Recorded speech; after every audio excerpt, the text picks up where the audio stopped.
मोहम्मद रमज़ान जो कि एक चलता फिरता ज़िंदा खुशहाल शख्स है, वो यूनियन कौंसिल और नादरा के कागजात में मुर्दा पाया गया। पता हमें ऐसे चला कि मैंने और मेरी वालदा ने जाना उम्रे पे। 2 तारीख को जाना था, फ़िलहाल तो कैंसिल हो गया।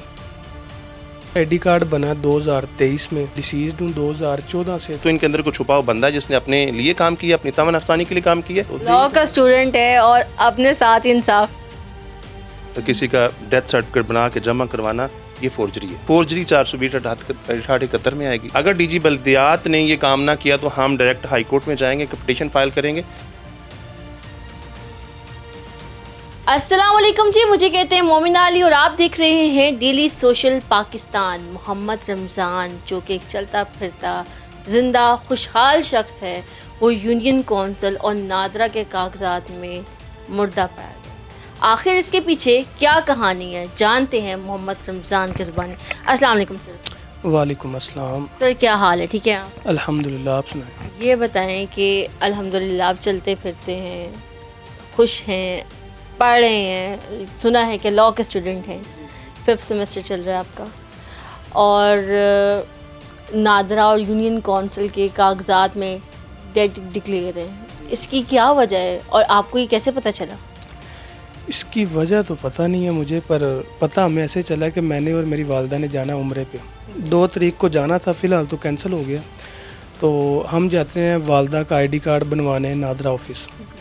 उन्होंने वालदा का आईडी कार्ड सर्च किया तो जो फैमिली ट्री आता है, उन्होंने कहा जी कि आपका एक बेटा है तो उसकी ना डेथ हो गई है, तो वो अभी तक क्लियर नहीं हुई। तो उन्होंने कहा मेरा तो एक ही बेटा है, तो वो मेरे साथ आया हुआ है। तो मैं गया, मैंने आईडी कार्ड, मैंने कहा जी कौन सा, मतलब कि दिखाएं कहाँ पे आ रहा है। वो आईडी कार्ड आ रहा था मेरा। तो वो खुद परेशान हो गए कि आप तो ज़िंदा हैं, तो ये कैसे आ सकता है। फिर उन्होंने मुझे भेजा शिफ्ट इंचार्ज के पास। तो उन्होंने सर्च किया तो वहीं पे वो भी यही आ रहा था कि मैं डिसीज़्ड हूँ 2014 से तकरीबन। उन्होंने कहा जी आपका डेथ सर्टिफिकेट शो हो रहा है। 2014 से 2025 11 साल बनते हैं। 11 सालों में एक दफ़ा भी ऐसा आपको महसूस नहीं हुआ कि यार ये कोई मसला आ रहा है, मेरे बैंक ऐप्स में कोई इशू आ रहा है, या चलो क्योंकि आपका वेरीफाइड होता है ना आईडी कार्ड से? जी आईडी कार्ड बना 2023 में। 2023 से मैं बैंकिंग भी यूज़ कर रहा हूँ, सारे मामलात हैं मेरे। 2022 में वालिद साहब की डेथ हुई थी, उसके बाद सारे मामलात मैं यूज़ कर रहा हूँ, उनके भी मेरे बैंकिंग ऐप्स भी हैं। और विरासत भी 2024 में हुई है, FRC लिया है, विरासत हुई है, सब कुछ सही जा रहा है। 2025 में आके मैंने फ़र्स्ट टाइम ही गया हूँ, तो उन्होंने कहा जी आपका तो आईडी कार्ड ही ब्लॉक है। उसके बाद मेरे थंब ब्लॉक हैं, मेरे कार्ड, ऐप्स वगैरह, बैंकिंग, हर चीज़, सारे मामलात ही ब्लॉक हुए हैं। सारे मामलात ब्लॉक है, ज़िंदगी एकदम से रुक गई। क्या वहाँ पर मौजूद जितना भी स्टाफ था, उसने जब आपको देखा कि आप बिल्कुल सही सलामत हैं, उनकी तरफ से कोई रद्दो अमल नहीं सामने? वो कहते हैं यूनियन कौंसिल का मसला है, यूनियन कौंसिल ने किया है।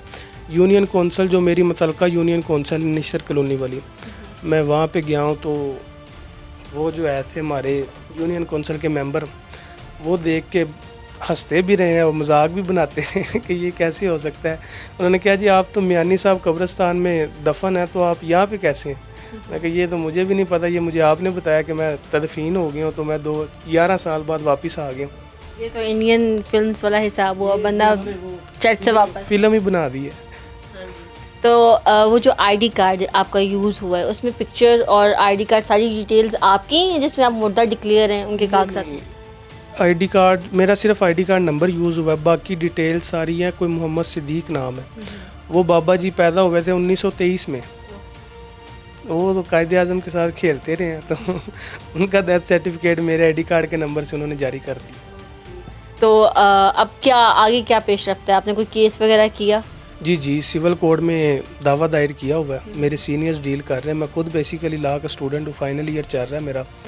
तो लॉ का स्टूडेंट है और अपने साथ इंसाफ नहीं है? नहीं इंशाल्लाह इंसाफ होगा, क्यों नहीं। हमने लोगों को इंसाफ लेके देना, तो हमारे साथ ऐसा कैसे हो सकता है कि इंसाफ ना हो। तो कोई मसला नहीं है, अल्लाह पाक खैर करेगा। तो जो आपका केस है वो कौन से एडवोकेट जो है वो इसको डील कर? मेरे जी सर हैं, मेरे 3 सर हैं बेसिकली, तो वट्टू साहब, महबूब आलम वट्टू साहब डील कर रहे हैं केस को। तो जो आपके इर्द गिर्द के लोग हैं, जो यहाँ जाहिर सी बात है लॉ कम्युनिटी है, स्टूडेंट्स भी जो दोस्त हैं वो दोस्त अहबाब भी लॉ के हैं, उनमें से किसी ने मजाक नहीं उड़ाया या तेरे नाल की हो गया? सारे ही कहते हैं। वो कल मैं गया हूँ मॉडल टाउन कचहरी, तो मेरा एक दोस्त मिला यूनिवर्सिटी फैलो, वो कह रहा यार मुर्दा पहली बारी मुर्दा वकील वेख्या जिहड़ा केस लड़ रहा। मैं क्या वेख लो फिर कुछ तो वेख लिया ना।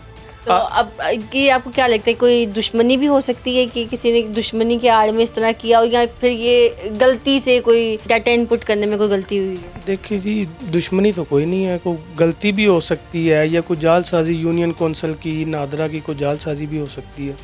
लाजमी नहीं है कि गलती हो, इतनी बड़ी गलती वैसे होनी तो नहीं चाहिए कि ज़िंदा बंदे को डेड डिक्लेयर कर दिया।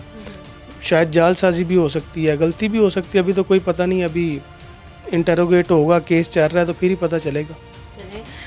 जाते जाते एक आखिरी सवाल ये कि वैसे तो आप कागजात में डेड डिक्लेयर हो चुके हैं, अब जिंदा है तो कैसा महसूस हो रहा है? कोई एक हसरत जो पूरी करना चाहे मंडे से पहले? भाजी हसरत तो बहुत है इंसान की, कभी हसरतें तो नहीं ख़त्म हो सकती। हसरतें तो बहुत पूरी करनी है, पर शायद इन्होंने करने नहीं देनी इस वजह से। आपको तो हुनर जन्म हुआ है, आपको तो दूसरा जन्म मिला है, तो आपकी कौन सी हसरत जो रह गई हो? एक तो आप 1900 से चलते हुए आ रहे, कायदे आज़म के ज़माने से खेलते हुए, अब तो 100 साल गुजर गए हैं। 100 साल बस देख लें, अभी दोबारा जन्म हो गया तो कुछ ना कुछ तो करेंगे। अल्लाह खैर करे, अल्लाह आपके मामला हल करे।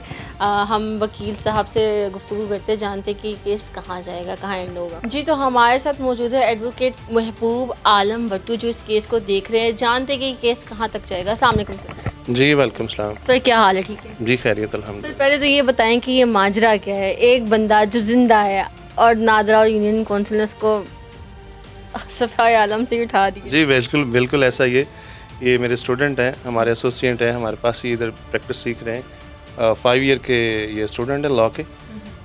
तो यूनियन कौंसिल के अंदर 2014 में इसका डेथ सर्टिफिकेट, इसके आईडी कार्ड का इस्तेमाल करते हुए रजिस्टर करवाया गया है। तो ये तब से फौत है, लेकिन अब तब से वो आपके पास पढ़ रहे हैं, चीज़ें याद कर रहे हैं, इम्तिहान भी दे रहे हैं। कैसी आत्मा है? बिल्कुल ऐसा ही है। ये तो चलती फिरती को रूह है जो ये सारे काम कर रही है। एक्चुअली ये मियानी कब्रिस्तान में दफन हो चुके हैं रिकॉर्ड के अंदर, वैसे जिंदा है ये। आप लोगों ने जाके देखने की कोशिश नहीं की है कि उस कब्र में है कौन? नहीं, हमने अभी नहीं गए वहाँ पे देखने की कोशिश की कि कौन है कौन नहीं है, क्योंकि हमें तो पता है ये जिंदा हमारे पास फिर रहा है। ये बेसिक ब्लंडर्स हैं इदारों के।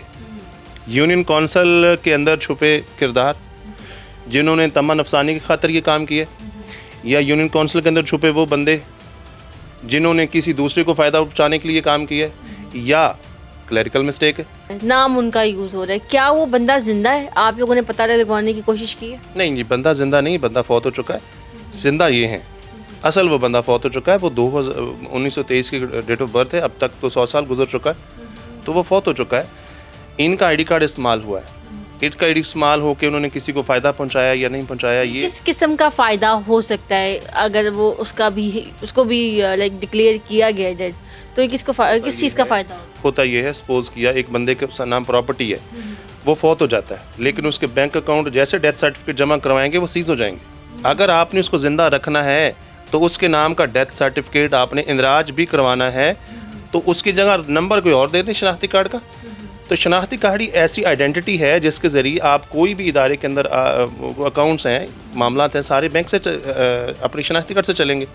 जब शनाख्ती कार्ड ही नहीं दिया जाएगा तो फिर नादरा और यूनियन कौंसिल के रिकॉर्ड के साथ ये अटैच नहीं होगा। तो अगर हम बात करें कि आईडी कार्ड नंबर तो इनका यूज़ हुआ है, प्रॉपर्टी उनकी है, नाम उनका है, फिर प्रॉपर्टी तो इनके पास भी है, फाइलर और नॉन फाइलर तो ये भी होंगे, बैंक अकाउंट्स तो ये भी रन कर रहे हैं, क्या ये तजाद नहीं है? बिल्कुल खुला तजाद है, बिल्कुल ऐसा तजाद है, आप सही फरमा रही हैं। लेकिन ये ऐसा हो गया है और ये पाकिस्तान के इदारों के नाइल ही है। हम जो डीजी बल्दियात हैं जिनके अंडर यूनियन कौंसिल आती है उनको एप्लीकेशन मूव कर दी है हमने।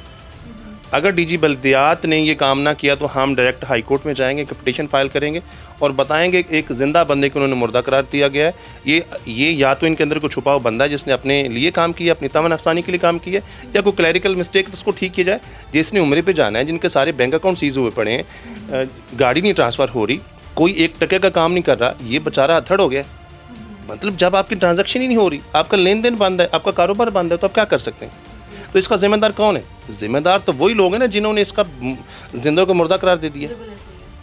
तो केस कहाँ पर जाएगा, कहाँ एंड होगा, सजा मिलेगी, बंदा पकड़ा जाएगा? तो किसी का डेथ सर्टिफिकेट बना के जमा करवाना ये फोर्जरी है। फोर्जरी 420/68 में आएगी।